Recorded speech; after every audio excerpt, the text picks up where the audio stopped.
Hey there. So this episode is slightly different. It is a rebroadcast of an interview I did for the podcast Leaving Academia, Becoming a Freelance Editor with Paulina Cossette. I wanted to share this because it provides some inside information about why I became a sabbatical coach and how I started my business. If you're curious about working with me, this episode will give you a behind the scenes glimpse at what I do and why I do it, and my rationale for approaching sabbatical planning the way that I do. This episode also might be interesting to you if you're thinking about starting your own academia adjacent side business. So you'll learn how I started my business, including how I defined my niche and identified the problem I solve for clients, how I found my first clients, when and how I created my website, and how I've continued to run my business and attract clients, over 30 as of this broadcast, while also balancing this with my academic job and my life as a mom, all without getting burned out. As we head into the holidays and the winter break, I hope you might have a moment to take a listen and hear a little bit more about my journey as a sabbatical coach. How do you start an academic coaching business while you're still in academia? On this episode of Leaving Academia, Becoming a Freelance Editor, my guest, Bethany Walensky, PhD, explains how she started her business, Sabbatical Coaching for Academics. We discuss how a spark of an idea during her sabbatical led to a fully booked coaching business, what Bethany did to define her niche and identify the problems she solves for clients, when and why you should create a website, and how Bethany has continued to attract clients while balancing her business with her academic job and life as a mom without getting burned out. Don't miss Bethany's helpful advice for scholars who are considering becoming an academic coach, especially her suggestion for when you should start the business. A little hint here, it's not what you'd expect. And if you're curious about what life as an editor or coach can do for you, discover how you can make this dream a reality by going to acadiaediting.com/become an editor. Now, here's my conversation with Bethany. Welcome to Leaving Academia, Becoming a Freelance Editor, the podcast. I'm your host, Paulina Cossette. In 2019, I was a political science professor who was fed up with the stress and hostility of academia, not to mention the low pay. I left my tenure-track job and went from barely surviving to thriving as a freelance academic editor. Today, I own Acadia Editing Services, an editing and coaching business that brings in 6 figures a year. In this podcast, I'll discuss the challenges of academia, what academic editing involves, and what life as a freelancer looks like. If you're willing to jump outside your comfort zone, it is possible to find joy, true flexibility, and a profitable and rewarding career as an academic editor. Thanks for listening. Hi, Bethany. Welcome to the podcast. Hi, Paulina. Thanks so much for having me on. So we have a very special episode today. Normally, I talk with people who have left academia and become editors, but you are not an editor. You are a sabbatical coach to faculty. So why don't you tell us a little bit about your academic background, what you do as a professor, and then we can get into your business and how you started it. Sure. Yeah. So I am an associate professor in the Department of Teacher Education at Michigan State University, and I study early childhood policy, and I do that work in the U.S. and in Tanzania. And I came into sabbatical coaching actually during my own sabbatical. I had a really transformative sabbatical. And I think as I reflected on the process that I took to get there, I realized that I had a journey that took me in a different direction. There were kind of these inflection points when I shifted gears or I thought about new possibilities, and that really helped me have a sabbatical that helped me overcome my burnout and really get excited about coming back to work at the end of sabbatical. I think you just said the magic words, overcoming burnout. I guess, when I was in academia, I didn't get to the point that I had a sabbatical, but I did have a maternity leave, and I even thought before I had my son, I thought I'd be able to catch up on research on maternity leave, which was sort of a joke now. But I've always thought of sabbatical as like the time that you do as much research as possible. So what do you see as like the goal of, or maybe push back on that for me, like how does a person do research on sabbatical and overcome burnout?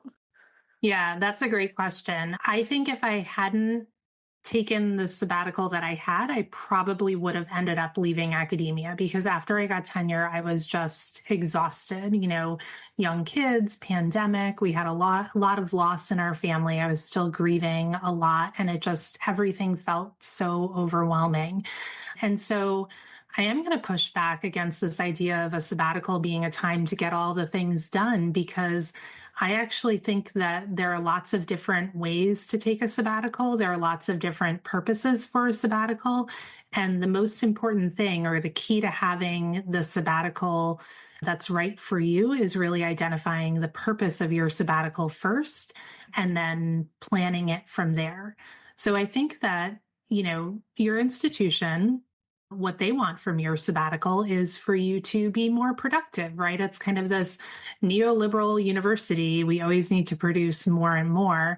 And I think that takes us away from kind of the origins of a sabbatical, which were really about rest, right? And as academics, we're doing intellectual work, and that requires us to have energy and space to think about new ideas and, take our work in new directions.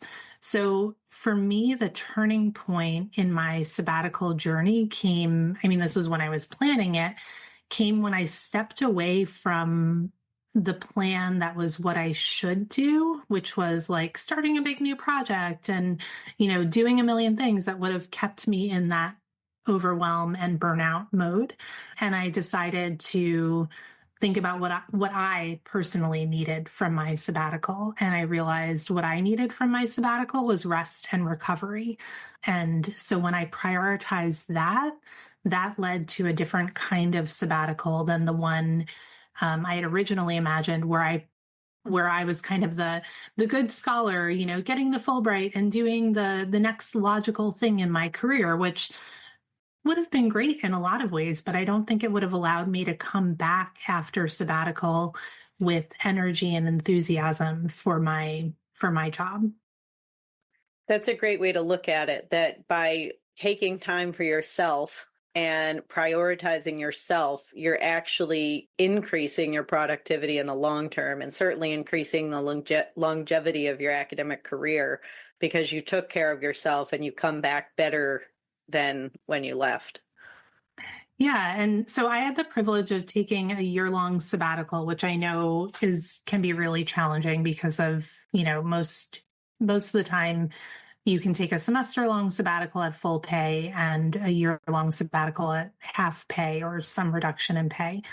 But because I had the year, and I'm almost like embarrassed to admit this, but I want to say it anyway, I did not work for the first 4 or 5 months. Like, literally did not work. And that was what I needed. And I worried when I think we worry that if we take our foot off the gas, we won't be able to find it again, or we're going to lose momentum and not be able to pick it up again. And I tell my clients all the time, and I talk about this on my podcast, like, if you're someone who has earned a sabbatical, you are probably extremely motivated, highly productive, very smart and successful. And so you shouldn't be worried about taking a break because you don't think you'll be able to get back into it again. What that break allowed me to do was to feel like I wanted to do my work again. When I started my sabbatical, I was just like, I remember I got to revise and resubmit for something, and I was like, nope, I don't like the comments, I'm pulling that, right? I was in like burn it all down mode. And so resting, taking care of myself, exploring my identity beyond being an academic allowed me to then come back. And I think I was able to accomplish the same amount of scholarly work in that second half of my sabbatical as I probably would have done anyway, except I enjoyed it more, if that makes sense. I wasn't slogging through it every day. That's fantastic. Yeah, I often preach this idea of doing what you want to do as opposed to what you should do, especially when you're running a business. I think that's one of the greatest things about having your own business is that there's no more, oh, I should be doing this. So it's great to hear that you found a way to incorporate that while still, being a scholar. So while you were on sabbatical, at what point did this idea of starting your own business come about? I think I remember, like, even in the first month. So we spent the first half of sabbatical in Bordeaux, France, which was part of the reason I didn't work and part of the reason it was so magical. And something I want to say about that is I actually had no good reason to be in Bordeaux except that I wanted to live there. And so this is another thing that I think academics assume when it comes to sabbatical, that if you're going to go away, you have to go somewhere that is somehow connected to your scholarly work. And I didn't connect with anyone at universities there. I was just living my best life, like making friends, training for a half marathon. And so we lived in Bordeaux because it was something that made sense for our family. So we got there in mid-August, and I think probably in September, by the time the kids were off to school, I remember saying to my husband, like, I don't know. I wonder if I could help people plan their sabbaticals, because I was in that glow, that honeymoon phase, which quite frankly lasted the whole semester we were in Bordeaux. I never got tired of being there. And so that was kind of the first inkling of an idea. And then I remember, and I didn't do anything. And then a couple months later, I remember I had this journal and I was writing down what would a curriculum look like if I were going to help someone plan their sabbatical. I am trained as a teacher and I have lots of years of experience teaching. So I feel like I'm really good at putting together a syllabus. So I kind of started imagining what would the syllabus for this course look like. And then in the spring, so then we came back to Michigan in around Christmas time. And in the spring, I started thinking I think I really want to do this. I want to share what I've learned with other people and I want to support people in this happy time. And part of what was driving that is when I was planning my sabbatical, I reached out to a lot of colleagues and friends to hear about their sabbaticals. And everyone had these cautionary tales. And I was like, what if we can figure out how to not have people have the type of sabbatical where it ends in regret, or it ends in I did this, but I should have done this. So make sure you do this. So that was kind of when I convinced myself that I think this might be a thing that's worth doing. And then do you want me to keep going and tell you about how I actually started the business? Yeah, it sounds like that, you went through this sort of semester long thought process of crafting your niche. And that's what I teach in my course for people who want to go into coaching is think about first, who do you want to work with? Is it grad students or faculty? For you, it's obviously people who've just gotten tenure, going on sabbatical, maybe even planning another research trip or something. And then think of what problem do you solve? And so you nailed down this problem that people have that's they don't know how to plan a sabbatical, and so they end up making a bunch of mistakes and then having regrets. And so how do we fix that, right, so that they get the most that they can? So now that at that point when you've carved out your niche, what was the next step with starting the business? Yeah. So then I decided, well, I think I need a website, right? I guess as one might think. In hindsight, I'm not sure that that's where I would have started, but happily I did start there. And like you, I'd kind of taken a deep dive into podcasts. So I was listening to the Coach Pony podcast, and she had a guest on there that was talking about that they build websites specifically for coaches. And so I contacted them about having a website built, and they did a great job. The company is called Swift Sites, SWYFT. And when I had the call with Jason, who's the owner of the business, he said, "Oh, well, what kind of coaching do you do?" I said, "I do sabbatical coaching for academics." And he was like, "I have talked to thousands of coaches, and I've never heard anyone say that they're a sabbatical coach.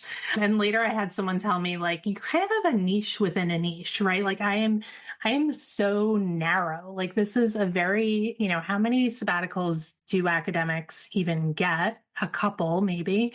And then I'm only working with academics. So anyway, Jason from Swift Sites got really excited and he said, I'm actually running, like piloting a boot camp to help people get their businesses started. Do you want to be part of it?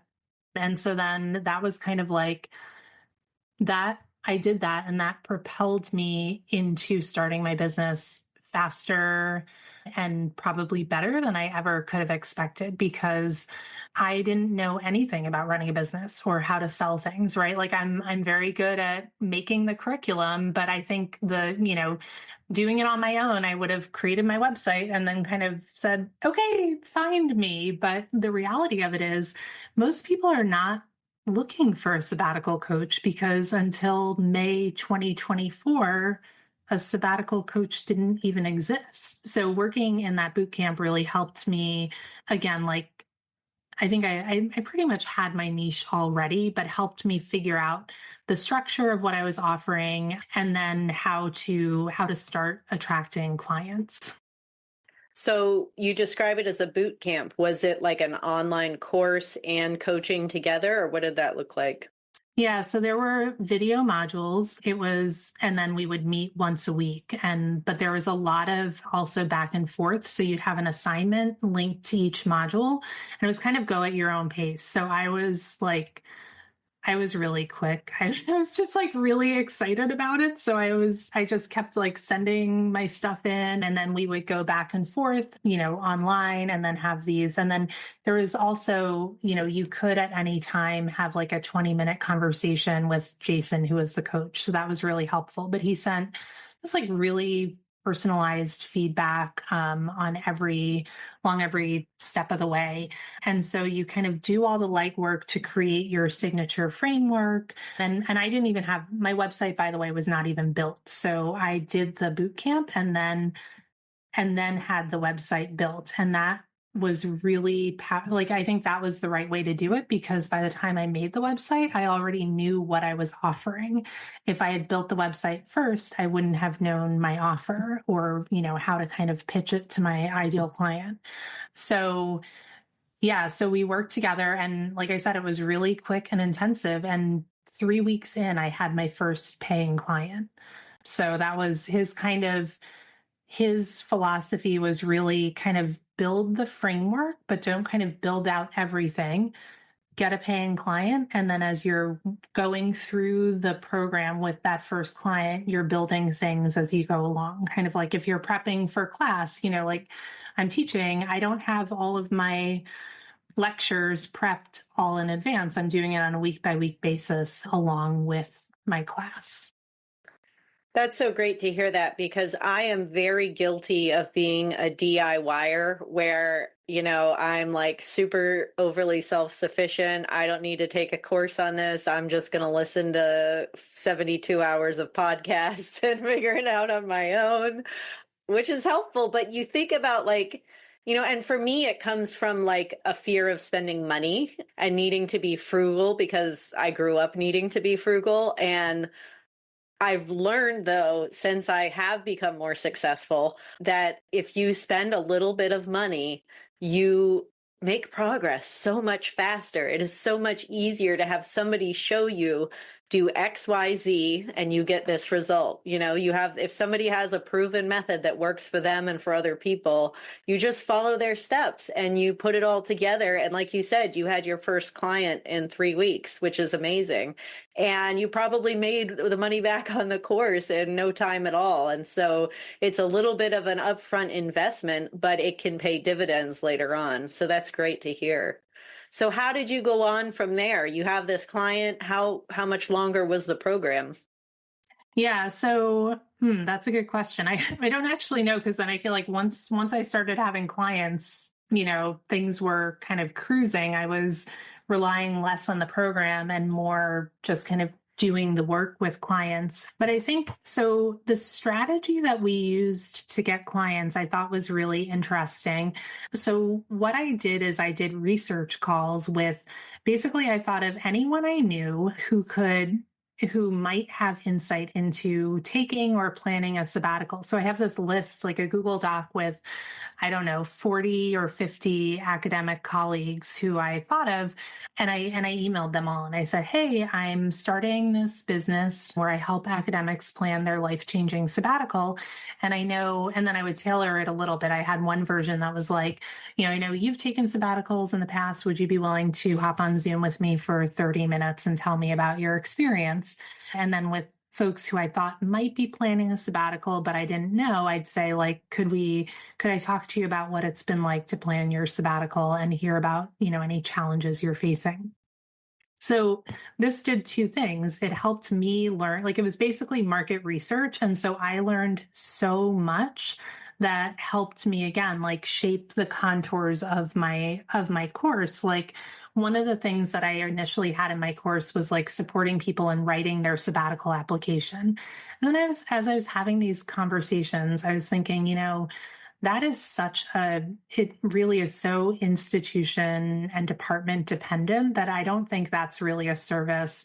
Like that could be a service in and of itself, just like helping people write their sabbatical applications, but I didn't, or like find funding.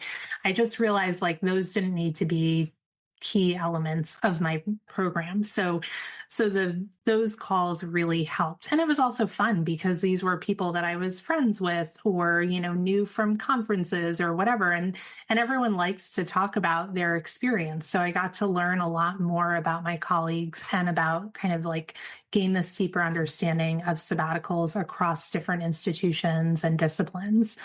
And so then what I would do is if I had someone in one of these research calls that was planning a sabbatical or had a sabbatical coming up, I would say, hey, actually, like I'm looking for charter clients to be part of my program. Would you be interested in hearing more? And so I think my first 5 or 6 clients, I think within a couple weeks of officially launching and having those calls, like within 2 weeks, I had 5 or 6 clients who were all people that I knew, not all from my university or department, but just people who I had these research calls with. So that really kind of got things started for me. Yeah, I think what you're saying about market research is so important because we can think that, we had this problem that was really hard for us to work through. And maybe a lot of people have the same problem, but they talk about it in a different way, right? Or they emphasize, like you were saying, the application was not really a good fit for the program. Maybe it would need to be presented as a different kind of offer. And so the only way you're going to learn about that is from actually talking to people. And I think a lot of business owners are so eager to get clients starting right off the bat that they skip that step. But there's so much that you can learn that will pay off not only in your copywriting and your marketing, but also, you were able to connect with clients just by listening to them and then, asking them if they'd like to find out more about your program.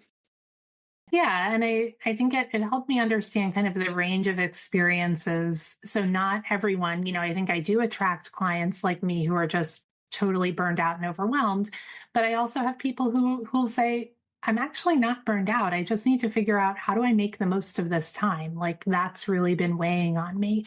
So there is this kind of modulating effect, right? Of yes, I want to have a niche, but I don't want to turn away clients who aren't burned out. Like, oh, I can't help you because you're not burned out. So learning more about different people's experiences, I think has helped me support them better, right? Because I'm understanding the range of places people are coming to my program from, and then I can tailor our conversations to support their needs. So tell us more about your program and how did you launch it? What does it look like? And how do you think most people are finding you today?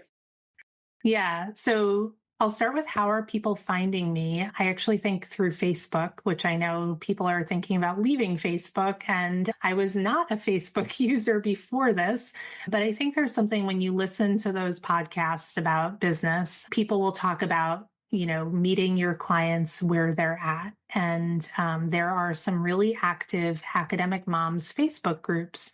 And so I think the first sort of swath of clients who I didn't know came to me because I have a very good friend who's very supportive of me. And when people would ask questions about sabbaticals in those Facebook groups, she would say, "Hey, my friend Bethany is doing this. You should get in touch with her." And so she would send me, I would get a text from her with a screenshot of the question someone asked and her response.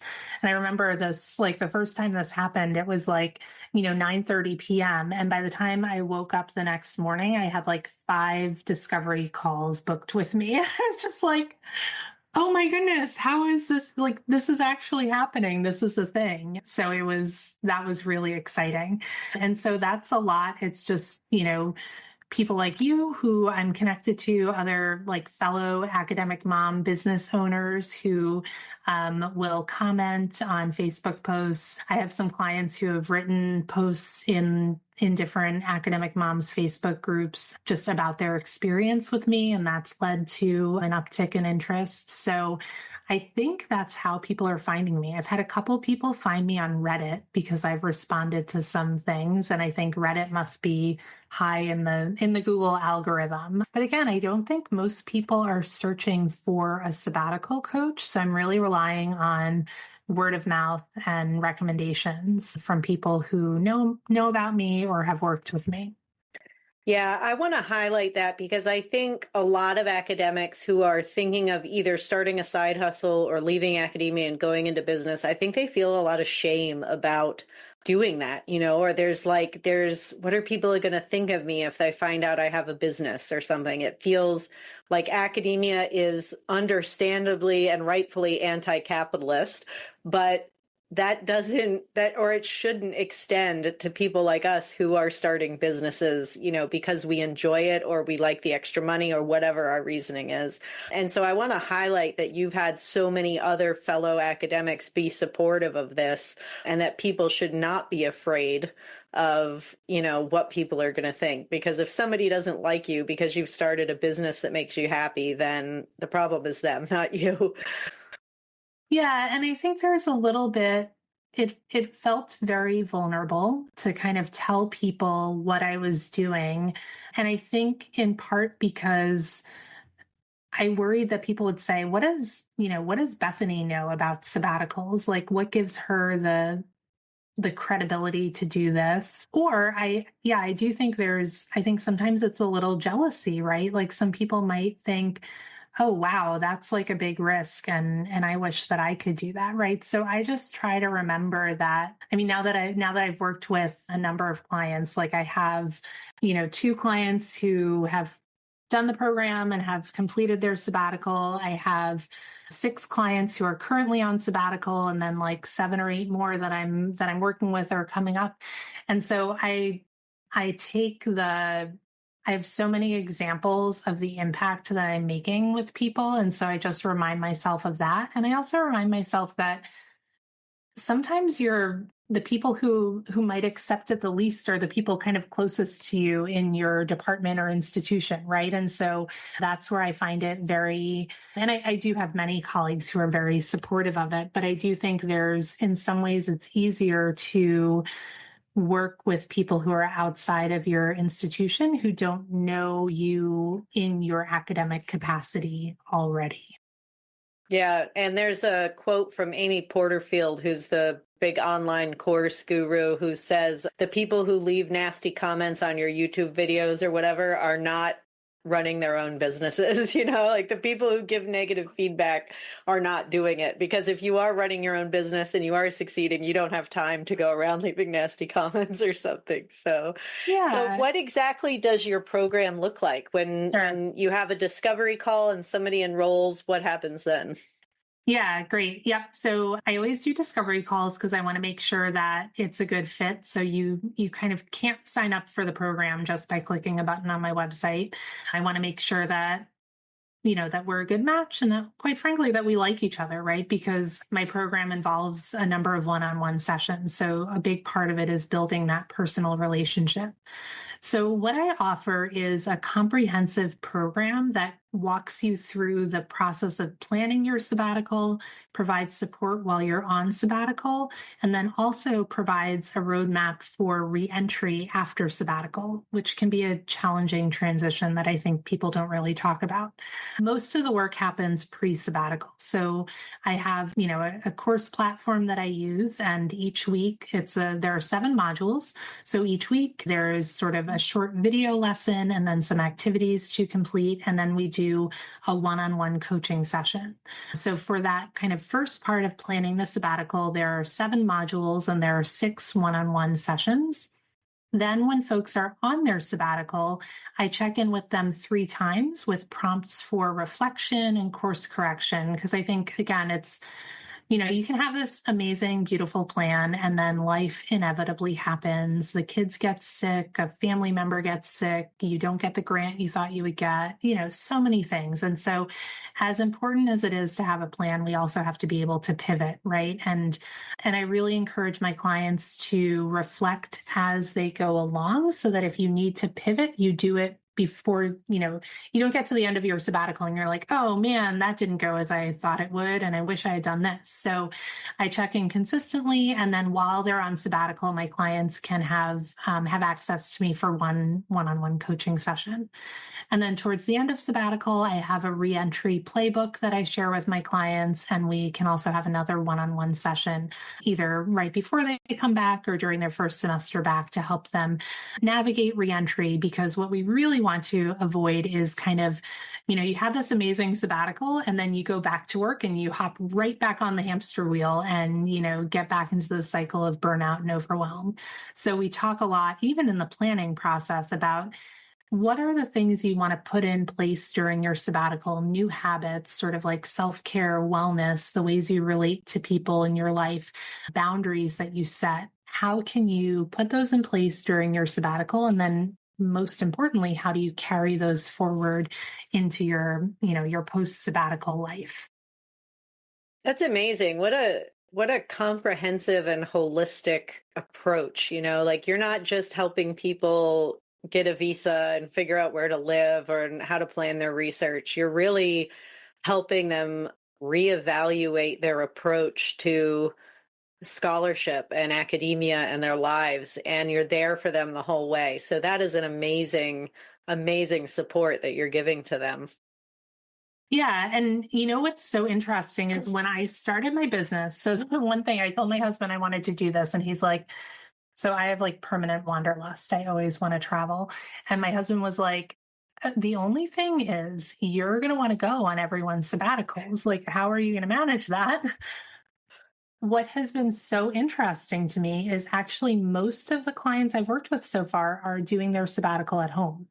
And so it has not been about visas and logistics. And I do have I have an add-on program that I help people navigate that, because that's obviously like people are taking sabbaticals away and trying to figure that out. But no, so really what we're doing is figuring out like your purpose, your priorities, and how, and like you said, looking holistically. So I'm not here to help you have a more productive sabbatical. I mean, we can do that if you want to, but we're not going to dive right into, okay, here are my goals and how do I get them done? I make people take a step back from their goals and their to-do list to say, like, what is the purpose of my sabbatical? How am I feeling now? How do I want to feel at the end? And then we create a roadmap to help people get there. That's so great. I love that. So you're taking each person and hearing from them what they want to accomplish and what they need. Maybe you even hear things talking to them that they don't know, right? That they don't realize they're burned out or whatever. And you're able to say, let's step back and look at the whole picture and do not only what you want to accomplish, but what's really going to be good for you and support you. So what would you say to academics who are thinking about either starting a side hustle or a business? What's a couple of pieces of advice that you might give to them about juggling a business in academia, or just, somebody who's scared to take the leap and start a business? Yeah. I mean, I would say get some support. Like we have this Facebook group that we started with academic women in business. I think finding some people who have done it, who can help you, which I guess I'm saying this, but I didn't actually do it. I was kind of like on my own, just doing it. But I think, getting some of that reinforcement and cheerleading that you can do this, and kind of asking questions of people who have done it.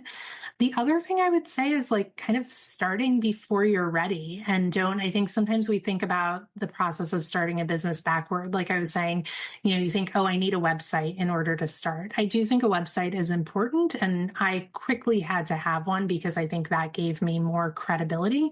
But you can start testing your ideas before you have a website. And I think if you're an academic and you want to start a business that is somehow adjacent to academia, the great news is you already know a lot of potential clients. You just have to get over the fear of reaching out to people and telling them what you're doing. But I think for me, it's been great. I'm not kind of like out there in the world randomly looking for people. I'm working within the network that I already have. And then I would say like being really clear on, a business is going to attract clients in, this kind of a coaching business or something. Like, what is the problem that you're solving? I think people tend to think that, oh, if I do everything for everyone, I'm going to get lots and lots of clients. And like I said, I'm like a niche within a niche, and people are like, I'm full for the spring. I can't take anyone else on because I have a full-time job. So don't be afraid to be really specific and really clear on what the problem is that you're solving, but also do that market research to see if people are actually wanting what you're offering, and use the market research to refine your offers. Like my course has changed. I started my business in May of last year, and I've already done kind of a second iteration based on that first round of clients who went through the program. I tweaked it and I, shifted things a little bit because I got really good feedback from them. And then balancing it, I think that's a little bit more challenging. So it's just kind of this is like, I think for me, I've said, well, especially when I was getting started, like we had a vacation planned already in July, and I didn't know I was going to start this business in May. And so we were in France, and I was doing calls with clients like after my kids went to bed. And that is not like my ideal, but also I told myself, and I had a conversation with my husband, I said, like, I'm going to need to like really bust it a little bit here to like push myself to like get this off the ground. It's not always going to be this way, right? And now I have better boundaries. But I think knowing that there are going to be some sort of more intensive times when it might be harder to juggle with your personal and your professional life. But then also there are, like, for me, it's very cyclical. Like everyone in January was on my call list wanting to talk about sabbaticals. And now there's a lull. Like I don't have a lot of discovery calls. So I'm just doing work with clients. I think the last thing I'll say about that is the way that I've set up my program, because I have this course that people follow and they have modules. It was really busiest when I was setting it up for my first client, like when I was building it all. Now I have all the materials in place. And so it's really just the one-on-one calls. That's kind of the work that I'm doing now.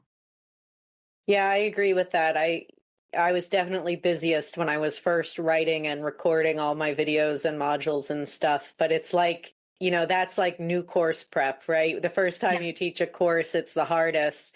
And then when you've taught it 35 times, you could teach it in your sleep. And maybe you make some tweaks here and there each semester, but it does get a lot easier because I think a lot of people have the same questions, the same challenges. But I love what you said about start before you're ready, because I think that's so true. So many people in business face this, that they're waiting to announce their business until they're ready, until they have the website, until they have whatever. You're never going to be ready. Business is a constant evolution. Everything's constantly changing. And so you just have to put yourself out there, just take the leap, and then you'll figure it out as you go along because you can do it. I always tell people, if you could write a dissertation and, survive academia, then you could do anything. So yeah. And I think the benefit we have as academics is tend to be pretty curious and have a learning orientation. So I also see things like if I have a discovery call with someone and they don't end up joining, enrolling in my program, I don't see that as a loss. I learned something about their experience, or I learned about why they weren't a good fit. So I think if you kind of have this, can take the pressure off yourself, don't make it so high stakes, and just say like, I'm learning a lot through this process. And it's like, I'm building new skills and muscles, right? It's not just doing the things I'm doing now are just so different from what I do in my everyday academic life, but that's part of why I love it. It just lets me be creative in different ways and get to know a lot of people, which is really exciting. yeah, it's a lot of fun to run a business, I think. So Yeah. thank you so much for sharing this with us. If people want to get in touch with you, how can they find you? Yeah, so check out my website. It's www.bethanywilinski.com. And hopefully we can put a link in the show notes because that might be hard for people to find. Absolutely, yeah. And then you can also find me on Facebook, Sabbatical Coaching for Academics, and then on LinkedIn, just under my personal profile.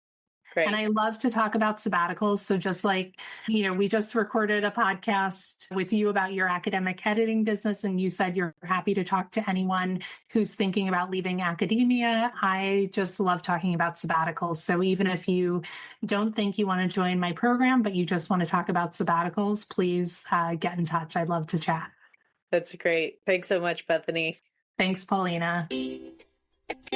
If you're unhappy in academia and you think you might be a good editor or writing coach, check out my course, Becoming an Academic Editor. This digital course is paired with a 12-week group coaching program to support you through your decision to leave academia or not, and to start building a profitable and rewarding academic editing business.